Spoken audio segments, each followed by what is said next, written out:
Where and when did arm wrestling as we know it first appear in history? Being a young sport in the grand scheme of things, the true origins of arm wrestling are obscure and to me endlessly fascinating.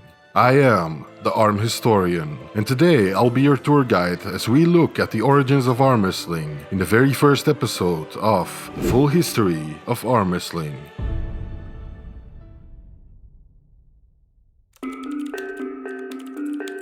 If you look online for the origins of arm wrestling, the same things are repeated time and time again. The earliest known example of arm wrestling comes to us from some 4,000-year-old Egyptian mural, which clearly shows two people engaged in the sport. Right? Well, probably not. It certainly makes for a good story, and I'm not saying people from antiquity didn't arm wrestle at all. I'm sure it happened at some point, but the Egyptian depiction of arm wrestling is dubious at best and could just as well be showing two people engaged in a number of different activities. In truth, the earliest verifiable sources for arm wrestling that I could find in my research comes to us millennia later from all over the globe. After all, the only thing someone needs for arm wrestling is two people with functioning arms. As this description fits most of mankind throughout its existence, it is perhaps unsurprising that arm wrestling seems to have experienced a simultaneous origin and subsequent evolution throughout different parts of the world. One such well-documented case is that of early arm wrestling, found in several Japanese sources from the 18th century onward. While there's not an exact date to point to when arm wrestling first found its way to the land of the rising sun, judging from these various depictions, it's safe to say its origins in Japan go back a significant amount of time. Moreover, these are some of the most reliable, well-documented sources that clearly show something very akin to modern arm wrestling in a historical context. It is probable and somewhat supported by some Japanese sources that arm wrestling made its way to Japan along with other martial arts from China and India. Some combat sports in Asia, though, arrived there courtesy of the ancient Greeks. In a paper I found titled Greek Combat Sports and Their Transmission to Central and East Asia by Lucas Christopoulos, he outlined something interesting. After the conquest of Alexander the Great, Greek gymnasiums as well as a proclivity for one-on-one combat sports were introduced to Asian aristocracy. While the paper talks mostly on wrestling and boxing, it holds no specific reference to arm wrestling. In fact, as far as I can tell, no definitive source for the existence of arm wrestling in classical antiquity exists. Just like the alleged Egyptian depictions, the proof for arm wrestling in ancient Greece and Rome is dubious at best. What is clear, however, is that a form of wrestling in which contestants pull each other's arms was sometimes practiced during this time. Although not strictly arm wrestling, one can imagine how this discipline might eventually have transformed into something more akin to modern arm wrestling. After the decline of the Roman Empire during the Middle Ages, sources on arm wrestling seem even more scarce. That is to say, during my research, I found no direct depiction or mention of arm wrestling being practiced in any capacity during this time. Another interesting mention of early arm wrestling has found its way to me thanks to a helpful viewer. A lengthy document concerning an environmental impact report on the building of a new bridge in rural Georgia, I swear I'm not making this up, mentioned celebrations called Berobana that have been held in the Meshki region, dating back to the early 17th century.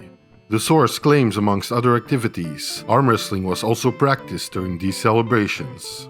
I tried researching this topic further, but I failed to find another mention of arm wrestling being included in these events going back that far in time. Since the Meshki area is still very remote and rural till this day, it might stand to reason that most of these sources are of an oral nature. Around the same time across the globe, natives of the island Hawaii practiced a great variety of games and sports, one of which is called Uma. Uma is a traditional form of arm wrestling, practiced at least as early as 18th century Hawaii. The game of strength saw two men on their knees competing in arm wrestling, much like a kneeling version of the modern variety. After the arrival of the Europeans, though, a lot of traditional games and sports were unfortunately suppressed and replaced with their European counterparts of the time.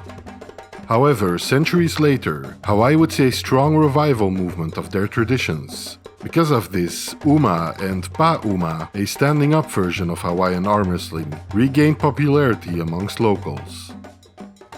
This brings us to what is most likely the birth of something that would eventually evolve into modern-day competitive arm wrestling. How arm wrestling arrived in North America isn't exactly known, but the most plausible theory, in my opinion, is that after visiting Japan, European sailors adopted the Asian version of the sport and brought it with them on their subsequent travels to the New World.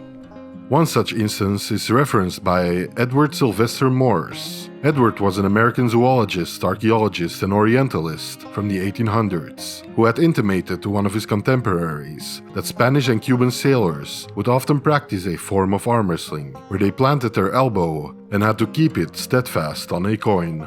Another, somewhat more speculative theory about the origins of arm wrestling in the Americas points to the native inhabitants of the continents.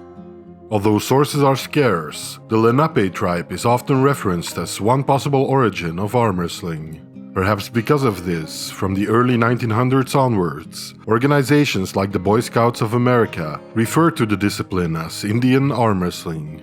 By the mid-18th century, a strong emphasis was placed on physical strength in the New World. This was perhaps most clear in the rugged and harsh logging and farming communities in Canada.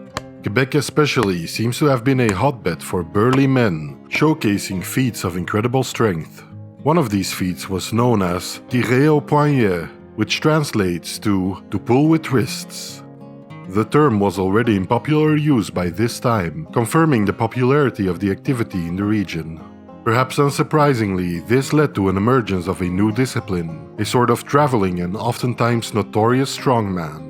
Several newspaper articles, some as old as the 19th century, include arm wrestling, or then wrist wrestling, as one of the feats performed by these athlete-entertainer hybrids. One such article references an arm break that happened after an arm wrestling match was used as a way to resolve a saloon dispute. From around the turn of the century onward, several of these strongmen were being built as the Canadian arm wrestling champion, and in some cases, even organized a form of super match to defend their title.